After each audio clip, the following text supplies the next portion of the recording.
Hey guys, in this video we're going to be doing 2 clears on Proto-Omega. A quick OTK on turn 1 for the lazy players that have the ability to pull that off, and then a slower clear for those of you that can't.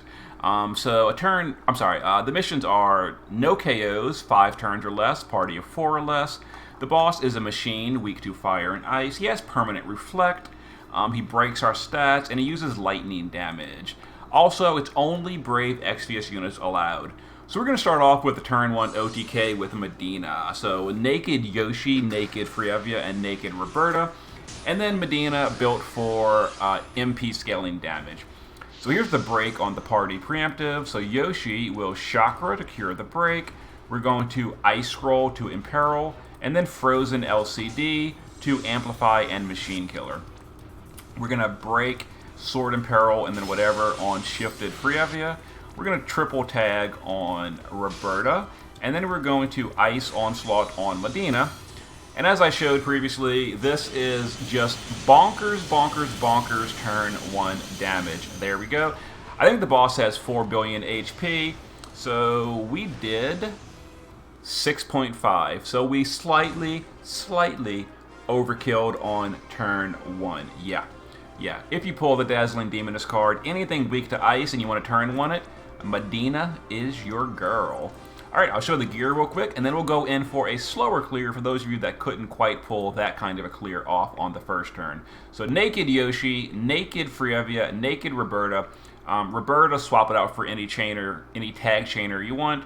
Yoshi could probably be swapped out with like Bulwark maybe. And then Frievia is a breaker plus Sword Imperil. It's kind of a big deal because we are using a sword build on Medina. So swords, MP plus magic, machine killer, and there we go. And then of course the star of the show, the Dazzling card, maxed on everything. Alright, let's go in for a little bit of a cheaper clear. I'm going to use mages again just because I want to. You know, magic variance was buffed. Mages were on the bench for 5 years. Let's have some fun with the mages. We're going to bring Tiana. You don't have to use Tiana if you don't want her.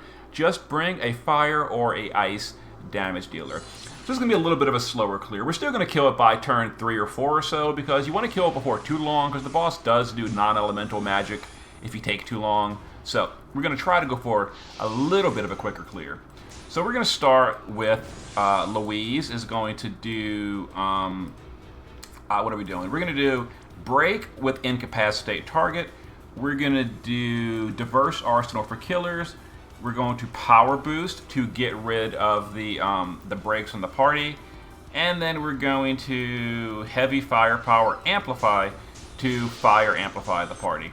Yigni is going to 4 hands. We're going to, we're going to Seared Wisdom on Tiana. We're going to Advanced Spell Fire. We're going to Vitality Fountain.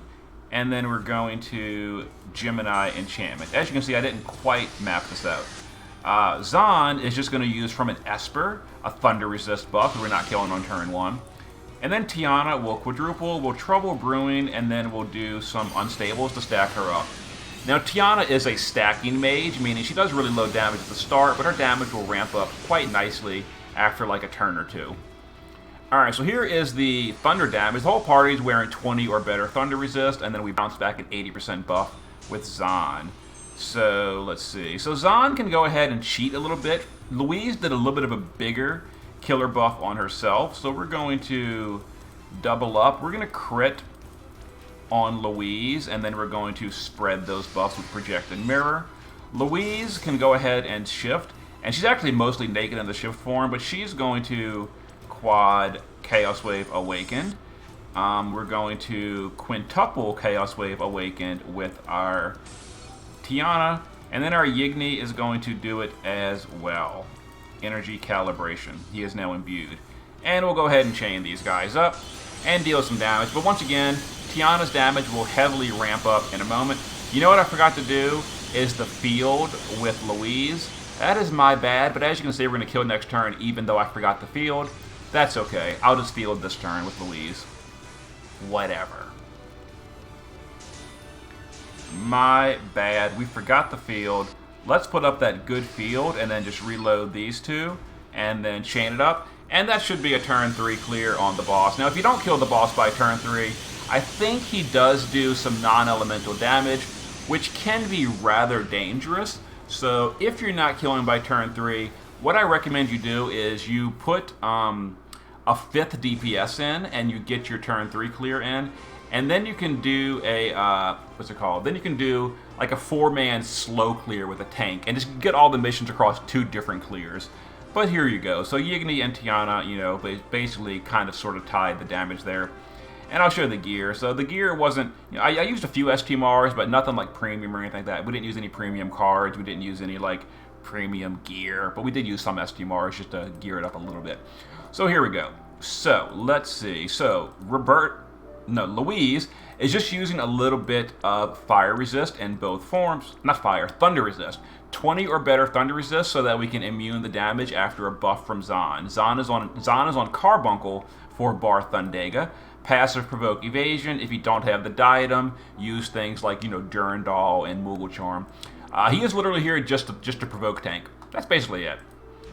Yigni is using a dual wield gun build because we're gun imperiling with Louise. I could force him to double hand, but that would kind of require like the premium card, the dazzling card, and this clear is trying to keep it a little bit cheaper, so we're not going double hand on Yigni. He's single wielding some killers to machines, and there we go. So he's got 250 machine killer, and we didn't do LB. So he chained up ×5 with Tiana, who is, again, also, by the way, everyone is using 20 or better thunder resist. So we're getting thunder resist from the Coral's headpiece, from the Vishnu vest, and we're getting thunder resist from, I think she has it naturally. So she is using a double hand build. We're using a double hand heart from a 5-star. Obviously, Oliveira's STMR is better, or things like, you know, Baran's sword or Friavia's sword are better. But again, trying to keep it a little bit cheaper. I'm trying to only use 5-star STMRs, not Neo STMRs. Anyway, there's her build, double hand, machine killer, magical damage. We're using a cheap card and maxed magical machine killer, and there was the clear. And again, if you can't do a 3-turn clear with a 4-man team, do a 5-man team, get a 3-turn clear in, and then go with a 4-man team with like tanks and big breakers and mitigation, and just eat that attack on turn 4 or turn 3 and do a really slow clear. Anyway, hope it helps. See you next time.